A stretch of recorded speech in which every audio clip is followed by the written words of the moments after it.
Hey friends, welcome again to the Singer Studio.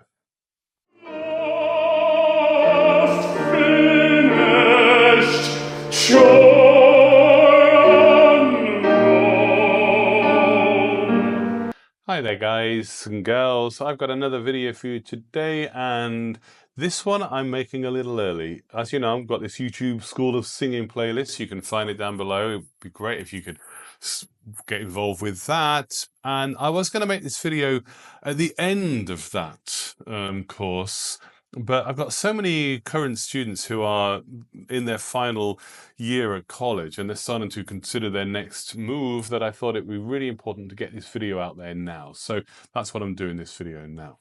And this video really is important for everybody who is at that stage of development when what you're thinking to yourself, what do I do now? So let's get into it. I teach singers who have gone off to college, and often these singers keep having lessons with me on Zoom. And when they get to their final penultimate term, I always say to them, what are you going to do when September rolls around and you're no longer at college? Because after the summer and the excitement of leaving college has died down, what are you going to do on that Monday morning when you wake up in September and you do not have the ease and the luxury of a class to go to or a college rehearsal, the safety of it? What are you going to do when you've got no structure to your life and you've got bills to pay and you feel kind of alone? Look, there's a couple of options. You can get out of bed late, you can spend a couple of hours on the gram, shoot off a couple of posts bragging about the weekend's activities, how much you drank, etc. Or you might need money, so that Monday might be your first day of a new job, any job, just to pay the rent. You might be stacking toilet rolls in a supermarket, just to be able to stay in the big city that you studied in. Or you could be back home with your parents, and the dizzy whirl of the last few years at college might be a lifetime away from the parental nest that you were grown up in. It might be a dream that is slowly dying. Or you might wake up and after your ablutions, you might be preparing for your next singing job or your first singing professional job. You might be preparing for your agent audition that you have later on in the afternoon, or planning a coaching session with a coach that you are delighted to be working with. Where do you want to be? Ask yourself these questions. One thing I always say to the young singers that I teach in the colleges or that I go in and give masterclasses to is that everybody can succeed in the arts. Everybody can find a way to make a professional life work for them. If you have no voice at all, then I actually believe you can't be taught to sing to a level that you can make money from it. But you can be an actor. Everybody can act. When you watch a film, are the actors are all of a certain type? Are they all handsome, tall, blonde-haired, or are some of them short, squat, and ugly? You see, are they all thin? Are they all fat? Everybody has the chance to find a niche. We can't all decide to be a singer, but we can all decide to act.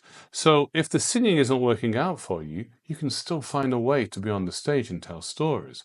This is a choice we make.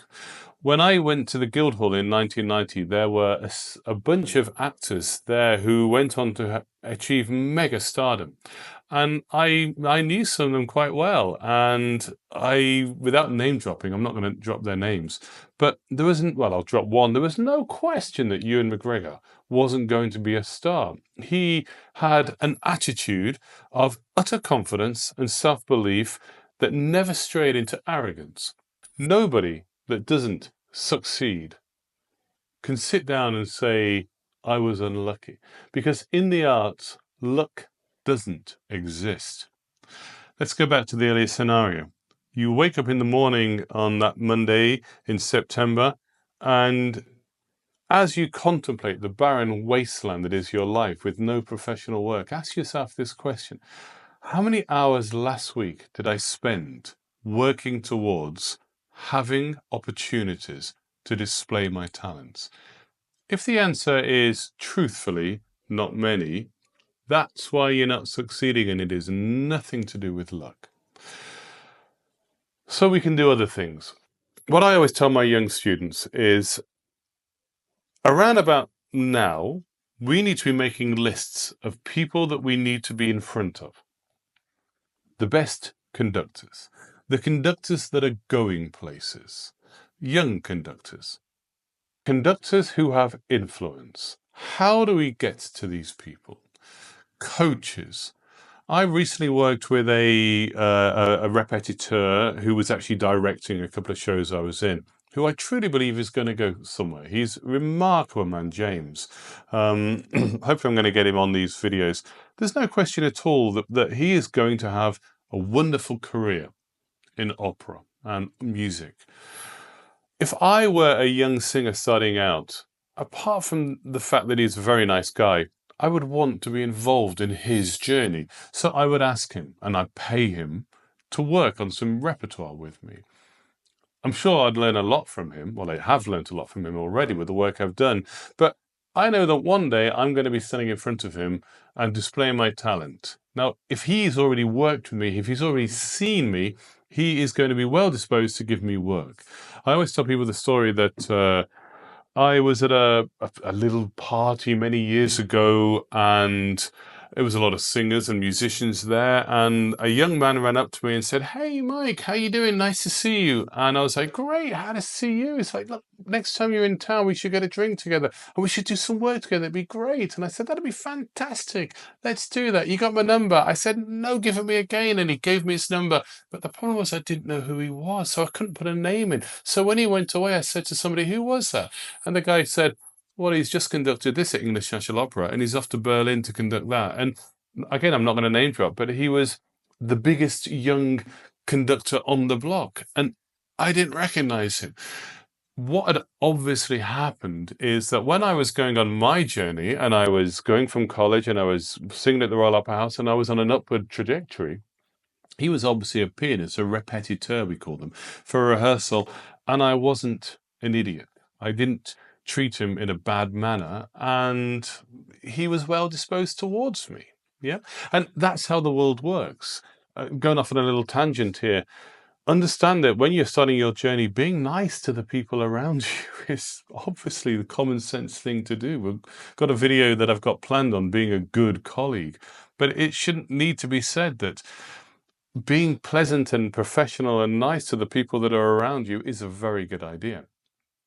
Now, I had that man's number. I did get in touch with him. We did have a drink. We did go some repertoire, and he engaged me. It's the way the world works. When I was on my trajectory, I singled out somebody who was the most important casting director in the country. He wrote a very, very good book, and I went some very expensive coaching sessions with him, learned a lot, but it helped me sing in a very important opera house.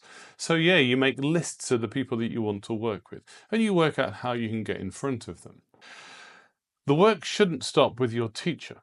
Just because you've gone through college, you certainly do not know how to sing. On my last day of college, after studying for 7 years, a very, very famous singing friend of mine, who is very famous for singing in a series of adverts, he turned around to me and said, what do we do now, Mike? He said, "I don't know how to sing." I said, "My gosh, nor do I." Because we did know how to sing, but we realized we still had so much to learn that we carried on learning. So you keep up your lessons.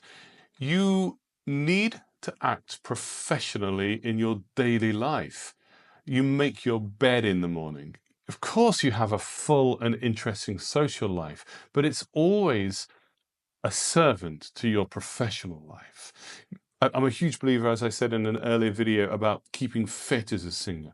You have to keep your mind fit. I'm a huge yoga fan. I like meditation. I want to keep my artistic self-belief high so that all of the work that I do, the daily work, is in a positive attitude. Daily practice. I've got an early video about how to work with your teacher. I'll try to link it somewhere. I always record my singing lessons so that I can do my daily practice, singing along to a video or recording that I've made of my singing lesson. So, and I do them every day. Daily practice is crucial. If you are training for a marathon, you couldn't just wake up one morning and run a marathon. Similarly, singing, you have to keep working to get stronger, to get fitter, to oil the cogs, etc. If you find yourself in a position with no professional work planned, as I said in an earlier video, learn arias and songs, learn a repertoire.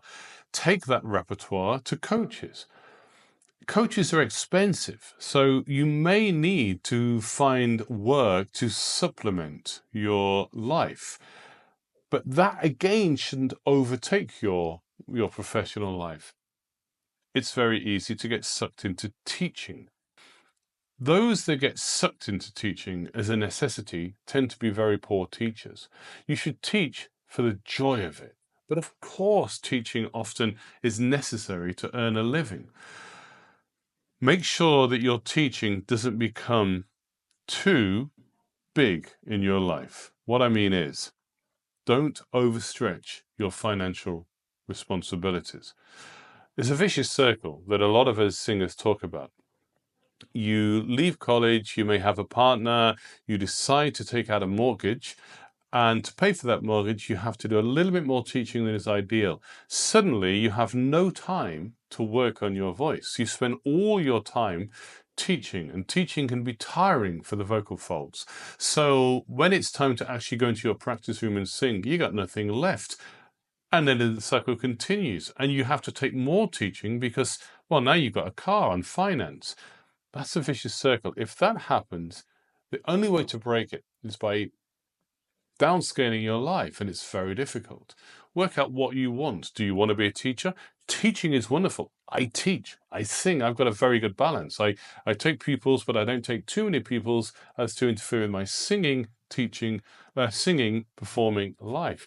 Work out what is most important for you. The next steps you take have to be taken with patience. I have a pupil who is doing very well in the musical theatre world, but it took her 5 years. I've said before that apparently Bryn Terfel had to do 50 auditions before he was offered professional work. Bryn, if by some chance you're watching this, tell me if this is true or not. Being patient, staying in the game is crucial. A lot of singers leave college and their voices haven't quite matured because physically they're not ready for a maturing of the voice. And you make a decision then, do I go into a chorus? Do I take on a job that allows me to live a small, easy life in a flat with not many bills whilst I work? These are important decisions that I can't make for you. I know a singer that left college when I did, and I was lucky, even though my voice was nowhere near developed yet. I was able to get small roles at the Royal Opera House and understudies, etc. But this poor chap, he did nothing for 15 years, but he never stopped having lessons. He never stopped working towards it, towards his eventual goal. And then one day you turn around and he's singing a Helden tenor role at the Metropolitan Opera House. People develop at different rates, and we have to respect that. But again, it's having this professional approach to our work that will determine whether you are going to get to the next stage or not. I've talked so much in these videos about knowing yourself, being self-aware. There are friends and colleagues of mine that sing in the Royal Opera House chorus that have incredible voices, but they weren't the kind of singers who were happy to be individual. They felt more comfortable being in a body of people. They enjoyed being in the chorus. It's not arrogance. It's not, I'm better than you. I don't want to sing in the chorus. I don't do well in crowds. If I quote the great Groucho Marx, I don't want to be a member of any club that wants me as a member. So I've never felt good in a chorus, and I don't sing in choruses. I haven't done since I was a student. If that's you, don't join a chorus. You'll be miserable. Wait. Take lessons as you can. Take coaching when you can. Pay your bills as best you can, and be patient.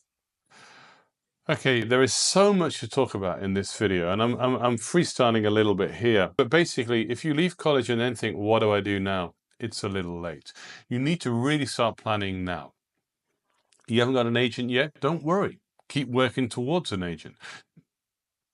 As long as you've got plans, as long as you've got people that you want to sing for, as long as you've got an approach that every day you're going to be working towards becoming the artist that you want to be, you will get somewhere. You will find a way. That's what I got for you today. Thank you so much for watching. As I said, this video came a little bit early, but it means a lot to me. I want to see you all prosper. I want to see you all happy and content and getting lots of work. So if you think this video was helpful, give it a like, sub to the channel, leave a comment. If you didn't, go and have a coffee and watch another video. I really do appreciate you watching this. So thank you so much for sticking around, and thanks for being part of this really, really this important journey for me. Okay, see you in the next video.